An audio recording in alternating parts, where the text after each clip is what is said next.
Hello students, कैसे हैं आप स्टूडेंट्स। मैं आशा करता हूँ आप लोग सभी अच्छे होंगे, स्वस्थ होंगे। स्टूडेंट्स, हम लोग आज अपना चैप्टर नंबर 4 है वो रिवाइज करेंगे। और चैप्टर नंबर 4 किस तरह से रिवाइज करेंगे, हम लोग चैप्टर नंबर 4 के मल्टीपल चॉइस क्वेश्चन से उनकी प्रैक्टिस करेंगे। रिवाइज करते हुए उनकी प्रैक्टिस करनी है। और जो यूटी सेकंड होगा आपका मैथ्स में, तो उसमें मैंने आपके लिए चैप्टर नंबर 3 लिया है और चैप्टर नंबर 4 लिया है। 2 चैप्टर से आपके एमसीक्यू पूछे जाएंगे। एमसीक्यू आपके 20 मार्क्स के होंगे। और ये जो यूटी होगा ये आपको ऑनलाइन ही देना होगा कैंपस प्रो के ऊपर। ठीक है स्टूडेंट्स, तो हम लोग अपना फर्स्ट क्वेश्चन देख लेते हैं। The minimum number of measurement needed to construct a square is. एक स्क्वेयर को कंस्ट्रक्ट करने के लिए, एक स्क्वेयर को बनाने के लिए आपको कम से कम कितनी चीज़ें चाहिए, कितने मेजरमेंट चाहिए। तो आप कम से कम आपको एक ही चीज़ चाहिए, एक चाहे तो एक साइड हो चाहे एक डायगनल हो। ठीक है, तो आपको कम से कम एक मेजरमेंट चाहिए। मिनिमम मेजरमेंट आपको कितना चाहिए, एक। वो एक साइड भी हो सकती है कि डायगनल भी हो सकता है। तो अगर स्क्वायर का हमें एक साइड का पता है तो अभी हम उसको बना सकते हैं, और अगर एक डायगनल का हमें पता है तो भी हम स्क्वायर बना सकते हैं। ठीक है, तो स्क्वायर के लिए मिनिमम मेजरमेंट है वो कितना होना चाहिए, एक होना चाहिए। चाहे तो वो एक डायगनल हो चाहिए कि साइड हो। तो इसमें ये आपका पहला वाला ऑप्शन है वो ए ऑप्शन है वो सही हो जाएगा। इसमें 1 आंसर आपका आ रहा है। ठीक है, अभी हम लोग स्टूडेंट्स सेकंड क्वेश्चन देख लेते हैं। तो सेकंड क्वेश्चन में क्या है, in a rhombus the sum of adjacent angle is. तो एक रोम्बस है, उसमें एडसेंट एंगल का सम कितना होता है ये मैं अभी बता देता हूँ आपको। ये आपका रोम्बस है इस तरह से। ठीक है, तो ये इस तरह से ये ए हो गया, ये बी हो गया, ये सी हो गया और ये डी हो गया। तो इसमें एडसेंट एंगल कौन से, एंगल ए और एंगल बी है, ये एडसेंट एंगल होते हैं आपके। बी और सी, बी के साथ सी भी एडसेंट एंगल होता है, सी के साथ डी भी होता है। लेकिन मैंने यहाँ पे ए और बी को बताया आपको, ए और बी एडसेंट एंगल हैं। तो ये जो रोम्बस है उसके एडसेंट एंगल होता है हमेशा सप्लीमेंट्री होते हैं। तो सप्लीमेंट्री होते हैं तो सप्लीमेंट्री एंगल का सम कितना आता है, वो 180 आता है। तो यहाँ पर अगर कोई रोम्बस दे रखा है तो उसमें उनके एडसेंट एंगल का सम पूछा जाए तो वो आप कितना बताएंगे, 180 बताएंगे। क्योंकि आपको पता होना चाहिए कि adjacent angle of rhombus are supplementary. ठीक है, तो एडसेंट एंगल में आपका ए के साथ डी भी आ सकता है। ए और डी भी कितने रहेंगे, ये 180 के रहेंगे। बी के साथ डी के साथ सी भी आ सकता है। इन दोनों का सम भी कितना आता है, 180 आता है। इन दोनों का सम भी 180 आता है। तो इस तरह से ये एडसेंट एंगल होते हैं, ये और ये एडसेंट एंगल है, तो इनका सम भी 180 आएगा। तो ये आपका ऑप्शन बी है वो सही रहेगा। तो आपको ऑप्शन बी को सिलेक्ट कर लेना है। अभी हम अपना क्वेश्चन नंबर 3 देख लेते हैं। A parallelogram in which all the sides are equal. एक पैरेललोग्राम ऐसा है जिसमें सारी साइड्स बराबर है। And each angle is equal to a right angle.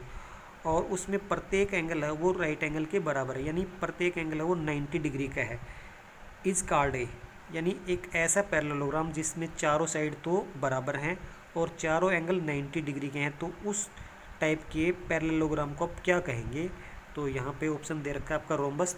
तो उसको रोम्बस नहीं कह सकते क्योंकि रोम्बस में 90 डिग्री का एंगल होना ज़रूरी नहीं है। ट्रेपीजियम में जो चारों साइड है वो बराबर होनी ज़रूरी नहीं है, तो ये भी नहीं हो सकता। रेक्टेंगल है, रेक्टेंगल में चारों साइड बराबर नहीं होती हैं, तो ये रेक्टेंगल वाला ऑप्शन भी नहीं रहेगा। क्योंकि चारों एंगल तो इसमें 90 के होते हैं, लेकिन साइड्स की बात की जाए तो साइड्स इसमें बराबर नहीं होती हैं। तो स्क्वायर है तो स्क्वायर में सारी बातें होती हैं, क्योंकि स्क्वायर में चारों साइड बराबर होती हैं और ईच एंगल 90 डिग्री का भी होता है। तो ये स्क्वायर यानी डी वाला ऑप्शन आपका सही रहेगा। तो डी वाला ऑप्शन आपको कर लेना है। अभी स्टूडेंट्स हम लोग अपना फोर्थ क्वेश्चन देख लेते हैं। तो फोर्थ क्वेश्चन में क्या है, a quadrilateral whose only one pair of opposite sides are parallel is called a. एक ऐसा क्वाड्रिलेटरल जिसका केवल ए की अपोजिट साइड का पेयर है वो पैरेलल हो, तो उस टाइप के क्वाड्रिलेटरल को हम क्या कहेंगे।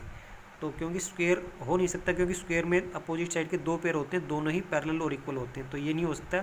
ट्रेपीजियम वाला हो सकता है, क्योंकि ट्रेपीजियम में अपोजिट साइड का 1 पेयर है वो पैरेलल होता है, अदर पेयर पैरेलल नहीं होता है। तो ये आपका बी वाला ऑप्शन सही रहेगा।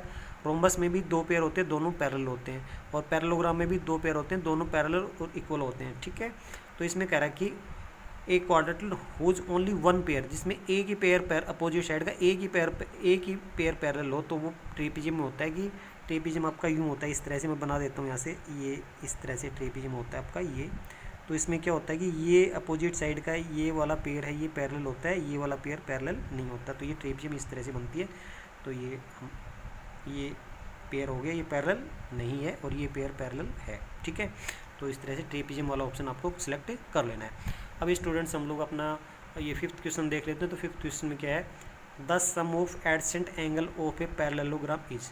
एक पैरेललोग्राम है, इसके जो एडसेंट एंगल हैं वो कितने डिग्री के होते हैं वो आपको बताना है। ठीक है, तो जैसे हमने इससे ऊपर ही पढ़ा है कि रोम्बस और पैरेललोग्राम दोनों लगभग एक जैसी चीज़ें, तो हम लोग यहाँ से ये बना लेते हैं, थोड़ा सा एक बार पैरेललोग्राम बना लेते हैं। यहाँ से ये पैरेललोग्राम हो गया आपका ये इस तरह से। ठीक है, ये ए बी और ये सी और डी। तो इसमें एडसेंट एंगल आपके कौन कौन से होते हैं? ए और बी एडसेंट एंगल ही हैं। तो पैरेललोग्राम के एडसेंट एंगल वो भी सप्लीमेंट्री होते हैं। तो सप्लीमेंट्री जब एंगल होंगे, ए और बी दोनों सप्लीमेंट्री होंगे, ये एडसेंट एंगल है। और एडसेंट एंगल पैरेललोग्राम में क्या होते हैं? सप्लीमेंट्री होते हैं। तो इन दोनों का सम ए और बी का सम कितना आना चाहिए आपका? 180 आना चाहिए। तो इसमें 180 ऑप्शन कौन सा है? ये ऑप्शन सी आपका सही रहेगा। तो आपको ऑप्शन सी को सिलेक्ट कर लेना है। तो इस तरह से स्टूडेंट्स हम लोग अपना ये 5th क्वेश्चन भी कर सकते हैं। तो स्टूडेंट्स अभी हमारा होमवर्क का टाइम हो गया। तो होमवर्क में आपको क्या करना है? Revise MCQs of chapter 4 in rough notebook. आपको चैप्टर नंबर 4 के MCQ हैं वो बहुत ही अच्छी तरह से रिवाइज़ कर लेने हैं। उनको अपनी रफ नोटबुक में नोट करके रखना है। और कुछ बच्चों की बुक से ये क्वेश्चन बाहर हो सकते हैं, क्योंकि बुक हमारे पास 2 प्रकार की हैं। तो दोनों बुक में से मैंने ये क्वेश्चन लिए हैं। तो कुछ बच्चों की बुक में ये क्वेश्चन नहीं भी मिल सकते हैं, तो भी वो इन क्वेश्चंस को बहुत ही अच्छी तरह से रिवाइज़ करेंगे। Thank you students.